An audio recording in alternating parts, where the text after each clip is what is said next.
एक गांव के कोने में एक छोटा सा समोसे की दुकान थी, जिसे कमलेश नाम का व्यक्ति चलाता था। कमलेश बहुत ही मेहनती और ईमानदार था, पर उसकी दुकान पर हमेशा कम ही ग्राहक आते थे। उसका परिवार बहुत गरीब था और उसे अपनी पत्नी और बच्चों का पेट पालने के लिए दिन रात मेहनत करनी पड़ती थी। एक दिन कमलेश ने सोचा कि क्यों न समोसे में कुछ नया प्रयोग किया जाए। उसने अपनी माँ की पुरानी रेसिपी को याद करते हुए एक खास मसाला तैयार किया।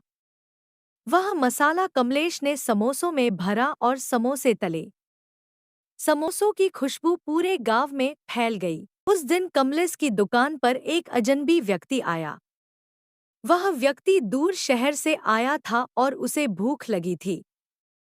उसने कमलेश से समोसे मांगे। कमलेश ने उसे नए मसाले वाले समोसे दिए। उस व्यक्ति ने समोसे खाए और उसकी आंखें चमक उठीं।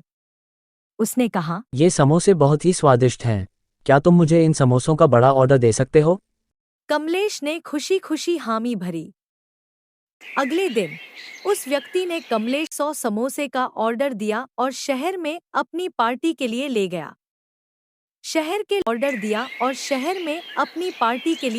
उसे बहुत पसंद आए और उन्होंने कमलेश की दुकान की तारीफें की। धीरे धीरे कमलेश के समोसों की खुशबू और स्वाद पूरे गांव और शहर में फैल गई। अब उसकी दुकान पर ग्राहकों की लाइन लगने लगी। कमलेश ने अपनी मेहनत और ईमानदारी से न सिर्फ अपने परिवार का पेट भरा, बल्कि अपनी दुकान को एक मशहूर समोसे की दुकान बना दिया। कमलेश ने कभी हार नहीं मानी और अपनी माँ की रेसिपी के जरिए सफलता की नई ऊंचाइयों को छू लिया। अब वह अपने बच्चों को अच्छे स्कूल भेज सकता था और अपने परिवार को अच्छे से खिला पिला सकता था। उसकी मेहनत और समर्पण ने उसे गरीबी से अमीरी तक पहुंचा दिया।